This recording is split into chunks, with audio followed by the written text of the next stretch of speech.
Fala, nação rubro-negra! Se acheguem que o vídeo de hoje tá daquele jeito.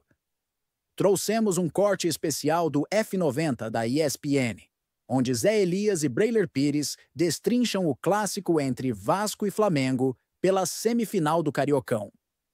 Será que o Vasco tem alguma chance de virar o jogo e chegar à final? Ou o Mengão já carimbou o passaporte? E qual será o segredo desse sucesso todo? E não para por aí. Também temos um trecho da Jovem Pan Esportes, onde Mauro César comenta sobre a atuação do nosso craque Bruno Henrique. Será que ele rasgou elogios ou deu aquela alfinetada? Então já deixa o like, se inscreve no canal e bora conferir essas análises que estão dando o que falar. Bom, olha, nós tivemos Flamengo e Vasco, Vasco e Flamengo. Calma, primeiro jogo, mas o golaço do Bruno Henrique... Eu vou te perguntar, Breyler, porque talvez é uma dúvida que eu tenho em relação a esse duelo. Havia um certo pessimismo, muita gente dizendo, olha, vai ser um amasso. Não foi, cara. Não teve jogo? O Vasco não jogou? Teve jogo, Edu, por 45 minutos. Primeiro tempo do Vasco foi ali competitivo, o time entrou com outra postura em relação ao jogo da fase de grupo ali, em que realmente o Vasco não jogou nada, o Vasco não competiu e aprendeu com isso. Então, no primeiro tempo, o Carille montou um time mais físico, principalmente explorando o Ryan pelo lado direito, e por ali o Vasco criou as melhores oportunidades, e o Ryan, até por ser um jogador mais jovem, com capacidade de correr, de finalizar, e criou essa oportunidade aí que foi a melhor, e o Léo Ortiz salvou ali o que seria o gol do Vasco, e até se sai à frente, a estratégia do Vasco poderia funcionar melhor, mas a gente já sabia que seria muito difícil para o Vasco. Mesmo sendo um problema desse time do Carille, competir apenas por alguns momentos dos jogos, e não em jogo inteiro, 90 minutos, em ter regularidade de desempenho, até na Copa do Brasil, quando classificou com 3-0, só foi jogar no segundo tempo, mas contra o Flamengo é complicado mesmo. Qualquer adversário tem dificuldade de sustentar ritmo e intensidade contra um time que tem muita qualidade.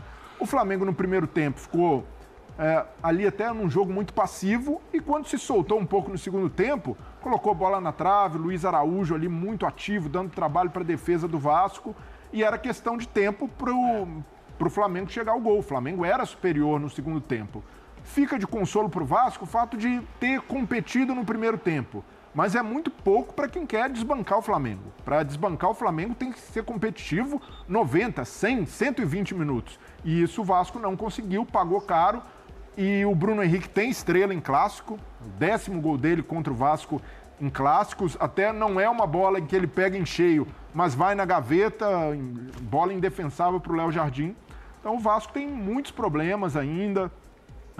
Os pontas chegaram agora, e até o Carille foi questionado, né? Por que não usar os pontas como titulares, ou até mesmo mudar no time, mudar o time quando ele viu que no segundo tempo a coisa não estava funcionando. O Carille mandou a real. Os caras acabaram de chegar. E esse é um problema quando você reforça o time, quando a janela está fechando. Isso aí são 2 meses de temporada perdidos, que os caras agora precisam se adaptar ao futebol brasileiro, se adaptar ao calor. O Lloyd Augusto foi o mais utilizado ali, o Benjamin Garret também entrou, o Nuno Moreira acabou não sendo utilizado, mas são jogadores também que não vieram para mudar o patamar do Vasco, para colocar o Vasco num patamar competitivo parecido ao do Flamengo. Não, chegaram para composição de elenco, para dar opção ao técnico de jogadores de velocidade. Enquanto no Flamengo, Felipe Luiz tem um vasto leque de opções com muita qualidade, e aí não é só Bruno Henrique, é Luiz Araújo, Plata, De La Cruz, ter o De La Cruz no banco de reservas. Olha o luxo que o Flamengo tem. Do lado do Vasco são muitos problemas. O técnico, em março, estreando jogadores. O Flamengo está estágios, anos-luz à frente do Vasco, em elenco e também em preparação. Felipe Luiz vem desde o ano passado com um bom trabalho, então fica muito difícil realmente para o Vasco ser competitivo com o Flamengo. Faltam muitos passos ainda para o Vasco conseguir. Nem mesmo o torcedor mais esperançoso do Vasco acredita que uma remontada, que uma virada é possível, mas espera que pelo menos o comportamento do primeiro tempo se mantenha, e se mantenha por mais tempo, se o Vasco não quiser passar uma vergonha no Maracanã, tomar uma goleada. Fala, Zé. E esse Vasco é o Vasco, qual será o campeonato brasileiro desse Vasco? Porque esse ano aqui acho que nós teremos várias equipes com bom nível, né? Não, o que se espera do Vasco, Zé, é que faça um campeonato de meio de tabela. E hoje a expectativa possível para o Vasco é essa. Não é o ideal, não é o que o torcedor espera, mas pelo que vem se desenhando, com o elenco que o Vasco tem, não dá para sonhar com nada muito além disso. E tem outras competições, né, de mata-mata ainda. Tentar uma Sul-Americana, não passar susto no Brasileiro e tentar um título de Sul-Americana, isso é o possível para o Vasco sendo otimista. Porque se a gente encarar a realidade com o elenco que o Vasco tem, difícil. A tendência é que seja mais um ano complicado. Você sabe que hoje de manhã na nossa programação, no 360, tinha uma comentarista, ela é gente boa, ela é muito competente. Parece comigo? Parece contigo. E ela falou sobre a chave do sucesso do Flamengo. Eu vou perguntar para você qual é a chave do sucesso. Pode parecer... como é que era? Déjà vu, né? Que parece que... Mas não é. Não. Agora espero que você não mude a opinião. Não. Qual é a chave do sucesso do Flamengo? Felipe Luiz. É? Para mim, ele é o cara que conseguiu dar o norte de jogo coletivo e individual para esse Flamengo. Eu citava no 360 que outros treinadores passaram com um elenco muito semelhante a esse, né? Poucas peças ali que mudavam e não conseguia fazer esse time render. Ele entendendo a característica, sabendo onde colocar cada jogador e colocando a sua ideia, a sua filosofia, o Flamengo, desde o final da temporada passada, num espaço muito curto, vem entregando muito futebol. Talvez o futebol mais estável, se a gente for pensar do término da temporada passada e o início dessa temporada. O Flamengo pouco oscila, pouco demonstra que vai, ao longo dos 90 minutos, entregar um jogo ou perder a intensidade, a identidade. E eu acho que isso passa muito pelo Felipe Luiz. Óbvio que tem jogadores que individualmente jogam e estão jogando muito. O caso do Gerson é o Bruno Henrique voltando a jogar da forma como se espera. Vale lembrar que ele não tem o Pedro, que é um jogador diferente também para esse ataque. Mesmo assim, ele encontrou alternativas, encontrou repertório. Quando precisa jogar com 3 zagueiros, ele joga. Quando precisa jogar com um posicionamento diferente no meio de campo, mais combativo, ele joga. E ele não perde a identidade dele, que é a intensidade, a entrega dos jogadores. Isso é mérito dele. O Zé ainda pode evoluir mais, né? A gente está falando agora de 3 meses ainda pro... Eu acho que vai ter uma evolução natural. Esse ano, né? Nesse temporada. Por exemplo, daqui a pouco temos a entrada o Flamengo tem a entrada do Pedro. Sim. Algumas coisas precisam ser ajustadas, porque o Pedro é um jogador diferente do Bruno. Né? Você tem aí... Mas acho que a base dele, ele já conseguiu fazer. O que me chama muita atenção desse Flamengo do Felipe é a competitividade. Ele sabe que ele é bom, tem uma boa equipe, ele sabe que tem bons jogadores, mas ele sabe que se ele não for competitivo, ele tem problemas. Né? Então você vê um time do primeiro ao último minuto competindo, o tempo todo, intensidade, pegando, perde a bola. E teve dificuldades, né? Porque o Vasco começa muito bem o primeiro tempo. Sim. Hoje em dia não tem mais a famosa frase de Rafael Prats. E ele fala toda hora. No futebol não existe mais bobo. Não tem bobo. É a famosa frase de Rafael Prats. Fala todo dia isso. Se você... antigamente você tinha jogadores com maior técnica, vamos dizer assim. Né? Você tinha vários jogadores dentro de uma equipe com muita técnica. E isso daí os caras conseguiam... aquilo que você estava falando, de não vai de primeira, que senão o cara dribla e tal, era mais ou menos isso no passado. Hoje não, hoje você tem a evolução física, a evolução tática e os estudos, né, dos adversários. Então você consegue, de certa forma, mapear jogador, você consegue criar sistemas para fazer essa marcação e impedir o jogador de jogar. O Carille, eu acho que eu sempre falei, o Carille, na fase defensiva, acho que é um dos melhores treinadores que nós temos no Brasil em termos de posicionamento, de posicionar a sua equipe defensivamente. E sair no contra-ataque. Um dos grandes problemas que ele tem era realmente criar uma equipe para poder jogar. Né? De peças para ele poder fazer com que isso mude um pouquinho a ideia que se tem dele. Mas eu acho que esse Vasco vai ser esse Vasco competitivo, vai ser um Vasco chato às vezes de jogar, mas que vai faltar um pouco de qualidade para subir de patamar. A realidade está muito complicada para do Vasco. É difícil. E hoje, eu lembro do Carille em 2017. Eu vou falar do Flu contigo, vai. Então, mas até para falar do Flu, 2017, o Carille ficou bravo com a história da quarta força, utilizou aquilo para fazer do Corinthians campeão. Hoje, o Vasco é disparadamente a quarta força do Rio. Não tem contestação. O Botafogo, por mais que não tenha se classificado, o Botafogo tem um planejamento do Textor e ele realmente deu uma largada no Carioca nesse começo de temporada, mas a gente sabe da força do Botafogo. Foi o cuidado do Leão. E da capacidade de investimento que o Botafogo tem. Olha os jogadores que o Botafogo contratou, mesmo perdendo jogadores importantes no ano passado. O Flamengo nem se fale. O Fluminense, por mais que tenha perdido ali também jogadores, conseguiu contratar Canóbio, Hércules, tem o Arias em grande fase, o Cano voltando ao seu melhor. Então, hoje, para mim, não tem discussão. O Vasco está no degrau mais baixo entre os grandes do Rio. E para se equiparar a Fluminense e Botafogo, por exemplo, tem uma distância grande, porque precisa de investimento. Eu sinto que você... Se não investir, não adianta ficar culpando o Carille ou culpando o Payet. Agora o Payet virou culpado dos problemas do Vasco. Um jogador de 37 anos ser o culpado pelos problemas do Vasco e realmente não está jogando bem, não tem sido protagonista, mas é isso, é um jogador de 37 anos. Esse é o ponto do Vasco. O Vasco está perigosamente se resignando com esse papel de quarta força. Claramente, sendo um coadjuvante. Desabando, abre seu coração, abre seu coração. Eu tô nitidamente. Eu acho um pirata do Carille. Manda abraço. Eu acho isso legal. Um abraço. Eita! Um abraço pro Carille, um abraço também, ó. Minha mãe tá assistindo, tá todo mundo vendo hoje. Sua mãe tá assistindo? Dona Tereza, meu irmão Fabrício. Dona Tereza. Lilian, Juliana, Léo, todos os amigos lá estão vendo, estão almoçando e vendo a gente. Tamo junto. Agora, nitidamente você está desabafando. Eu acho que isso é conteúdo de identificação, né, Zé? A Nath Historiadores. sabe como é que é? O cara em casa, ele fala, pô, tá vendo? Esse cara aí, ele tá... É isso, mas eu acho que... quando você olha, você fala... Vocês gostam de ver o Vasco assim?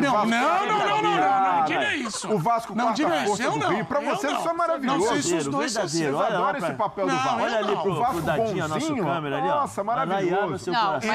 Mas tem um ponto positivo, mesmo com... Ponto positivo de ser quarta força do Rio? Não. Eu tô falando do jogo de ontem. Mesmo com tanta dificuldade, falta de profundidade de elenco, o Carille fez algo que o próprio Felipe Luiz reconheceu. Tirou o Flamengo da zona de conforto. O Flamengo teve que jogar mais, teve que entregar mais para conseguir o resultado que conseguiu ontem, especialmente no primeiro tempo, né? Mas acho que o Vasco conseguiu o quê? Perder de novo o Flamengo. Um público vergonhoso, uma vergonha para os dois times. Né? Tem uma torcida tão pequena, num ambiente tão melancólico. E desmobilizou totalmente a torcida para o próximo jogo. Quantos vascaínos vão ao Maracanã sábado? Mando do Flamengo ter que ganhar por 2-0 com esse time. Tem chance? Sempre tem chance, mas chance mínima. E tem o Nova Iguaçu no meio de semana pela Copa do Brasil ainda, para desviar a atenção. Nova Iguaçu que eliminou o Vasco no Carioca do ano passado, na semifinal. E a gente está vendo aí como está. O Coritiba caiu agora para o Ceilândia, antes agora do Carnaval. Já caiu o Juventude, já caiu o Sport, né? Que são dois times de Série A, Coritiba na Série B. E o Vasco tem que tomar cuidado para não ser eliminado, evidentemente. Tem times aí de primeira divisão caindo precocemente na Copa do Brasil. Então, eu acho que desmobilizou a torcida para o jogo de volta, porque o Vasco ainda perdeu. Agora, em 31 jogos, 2 vitórias do Vasco, 18 vitórias do Flamengo. E uma coisa que assusta, assim, as 2 vitórias do Vasco sobre o Flamengo foram vitórias de turno, de Taça Guanabara, que não decidiram nada, tá? Uma em 21 e a outra em 23, né?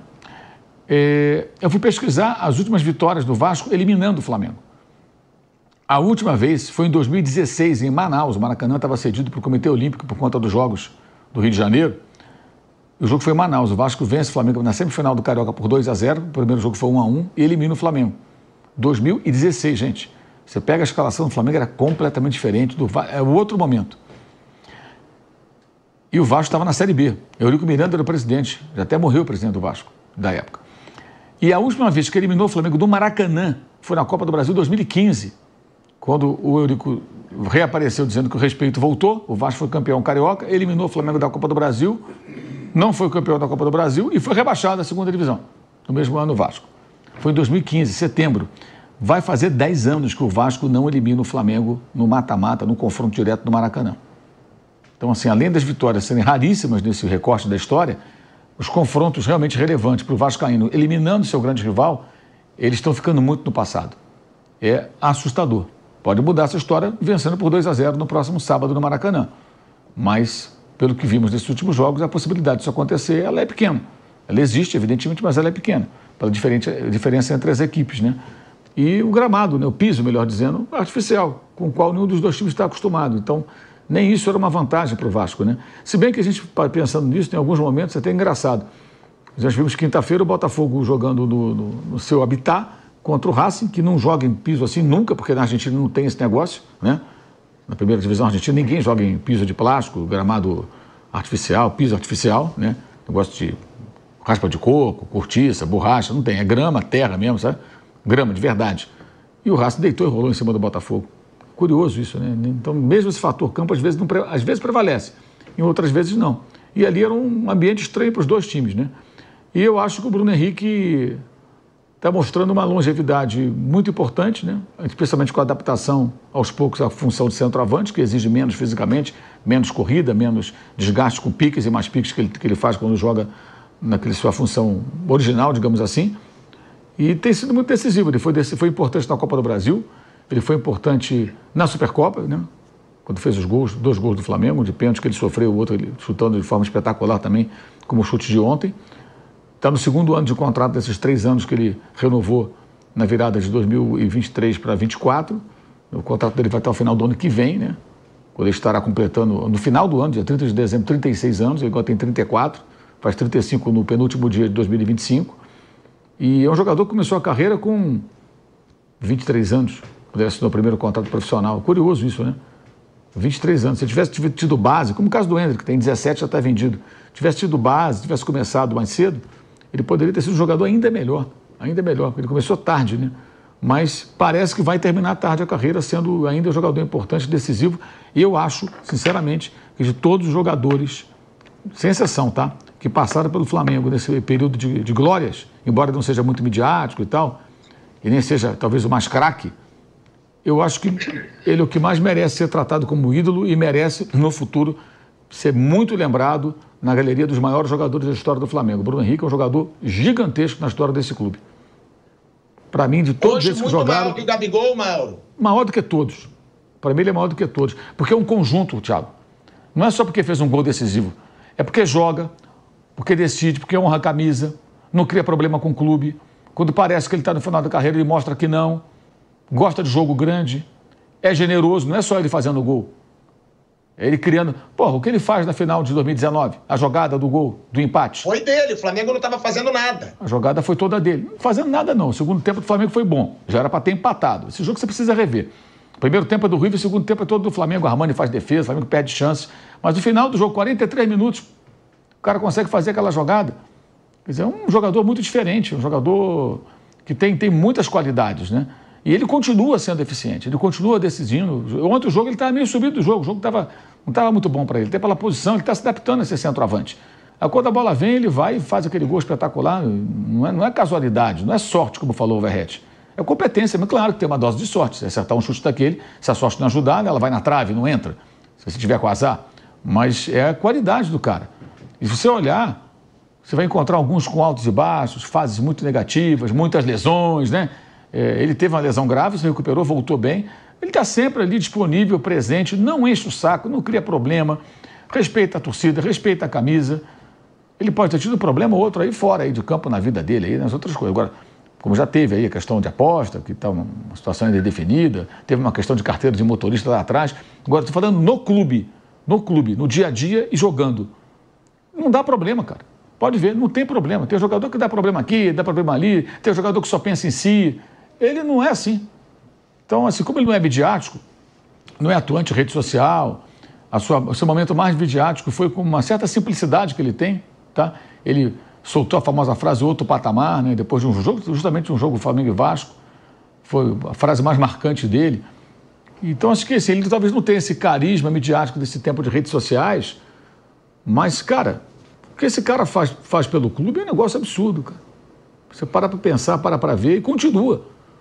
Todo mundo foi embora. Ficaram ele, Gerson, que saiu e voltou, né? Ele está o tempo todo, e o Arrascaeta.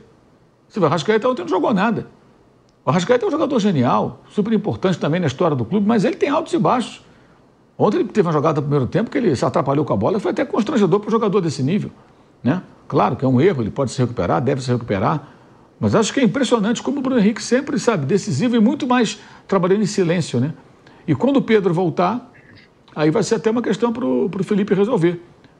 Se ele vai contar com ele como centroavante, se vai trabalhar com os dois juntos e mais um outro jogador no ataque, como vai ser?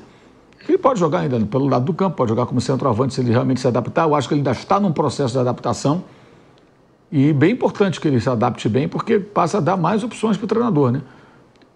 Inclusive porque o Pedro só deve voltar, provavelmente ele vai voltar em maio. Essa volta em abril é uma estimativa muito otimista, e acho até perigosa, né? Criar expectativa em relação a isso. É melhor voltar com calma no tempo certo. O próprio Bruno teve essa lesão, né? A dele foi até mais grave do que a do Pedro, e ele voltou 9, 10 meses. E na época ele me falava, vai voltar antes e tudo. Não, voltou bem, mas demora um tempinho. Tem até aquele período, né, que o Bruno viveu também, que deve acontecer com o Pedro, que é o cara volta, tem uma dorzinha muscular, porque fisicamente, né, o jogador ele fica um bom tempo sem ter as suas atividades atléticas normais, né? Então tem uma transição ali até adquirir a forma. Mas acho que o torcedor deveria olhar um pouco mais de atenção para isso. E ele merece idolatria, sabe? Mais do que... Acho que pode ter igual, talvez, na opinião de outro, mais do que ele, acho difícil, nessa geração aí. E no final, cara, quando você olhar a história do Flamengo, daqui a alguns anos, se o Museu do Flamengo deixar de ser o Museu do Flamengo é o Museu 2019, né? Museu do Landim, né? Quem já foi lá pode constatar isso. Jogadores históricos quase desaparecem ali, aparecem muito pouco e muito enaltece conquistas recentes. Se um dia fizerem o Museu do Flamengo como deveria ser, na minha opinião, você vai ver o Leônidas da Silva, o Domingos da Guia, vai ver o Zizinho, vai ver o Dr. Rubens, vai ver o Dida, vai ver o Zico, vai ver o Andrade, vai ver o Adílio, vai ver o Petkovic, vai ver o Nunes, vai ver, sei lá, Adriano, sabe, o Gaúcho, e você vai ver o Bruno Henrique no meio. Ali com muito destaque, porque é um jogador muito, muito grande na história do clube e isso precisa ser dito, precisa ser olhado com mais atenção. Especialmente porque hoje, quem é mais mediático, quem mexe com a torcida, acaba ganhando uma notoriedade merecida muitas vezes, mas que ofusca outros que são tão bons ou melhores. Eu falo isso em linhas gerais, tá? E aí, nação rubro-negra? Chegamos ao fim de mais um vídeo. E que jogo foi esse, hein? O Flamengo mostrou sua força ao vencer o Vasco por 1-0 no primeiro jogo da semifinal do Carioca, com gol dele, Bruno Henrique. Com essa vitória, o Mengão ampliou sua vantagem e agora pode até empatar ou perder por um gol de diferença no próximo confronto que ainda assim garante a vaga na final. O Vasco até tentou, especialmente no primeiro tempo, mas não conseguiu superar a solidez rubro-negra. Agora é manter o foco e a concentração para o jogo de volta no Maracanã. Vamos juntos em busca de mais uma final e, quem sabe, mais um título para a nossa galeria. Deixe seu like, se inscreva no canal e comente aí embaixo o que você achou dessa partida. Até a próxima e saudações rubro-negras!